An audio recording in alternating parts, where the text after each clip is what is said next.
During the 16th and 17th centuries, the Ottoman and Mughal empires reached a scale that few polities in history could match.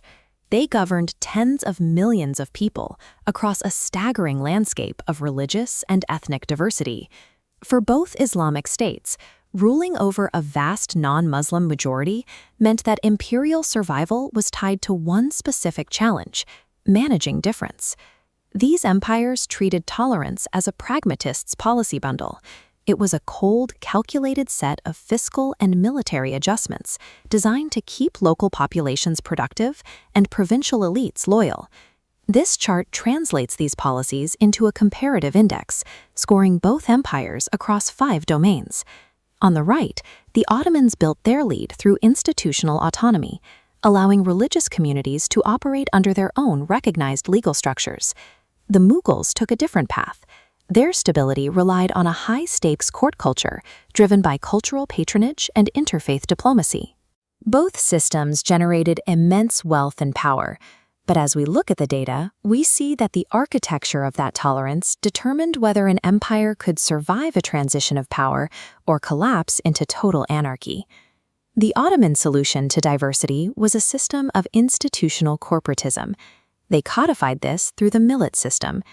The Sultan delegated authority to religious leaders who ran communal courts handling marriage and education. In exchange for this autonomy, these leaders acted as tax collectors, ensuring resources flowed back to the treasury.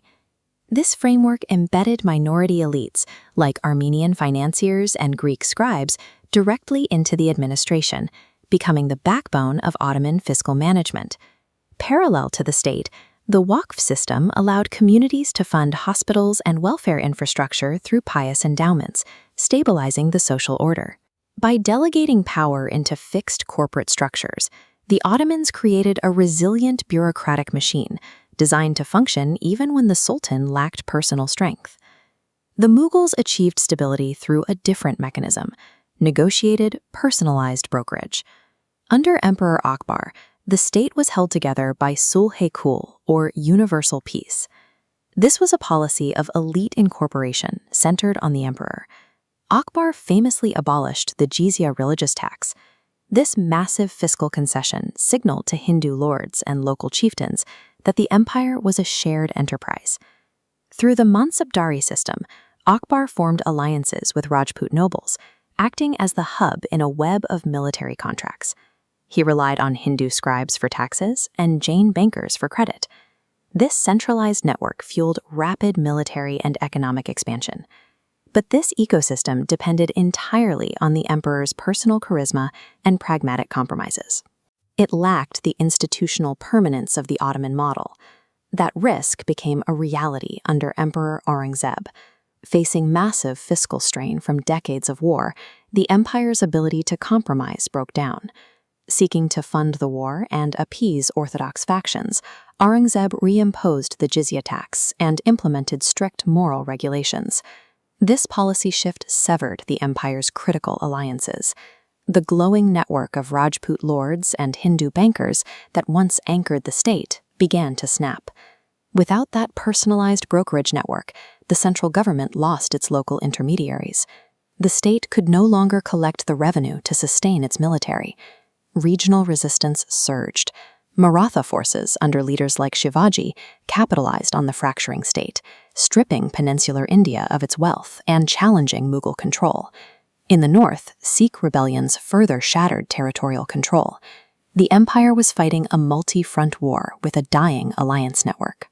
When the Afsharid ruler Nader Shah invaded in 1739, he didn't have to break the Mughal Empire. It was already hollow. He simply marched into a defenseless capital and took the treasury. Sacrificing a functional brokerage network for ideological consistency didn't just lose a war, it initiated the total state failure known as the anarchy. Mapping institutional structure against survival rates reveals their resilience. The Ottoman system sits top right, its rigid structure protecting against weak successors. Akbar's Mughal Empire sits top left, effective but structurally fragile.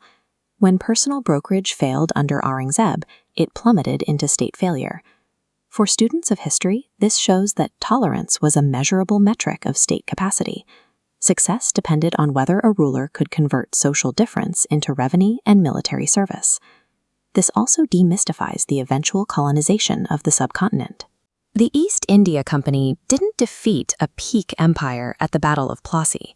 They simply moved into the power vacuum left behind after the Mughal architecture was dismantled from within. These historical patterns reveal a universal challenge in institutional design.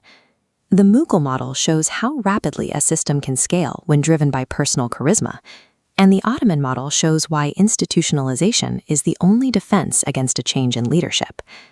A system relying entirely on the leader's personality is a fragile architecture. Without institutional structure, it is an empire waiting for its own anarchy.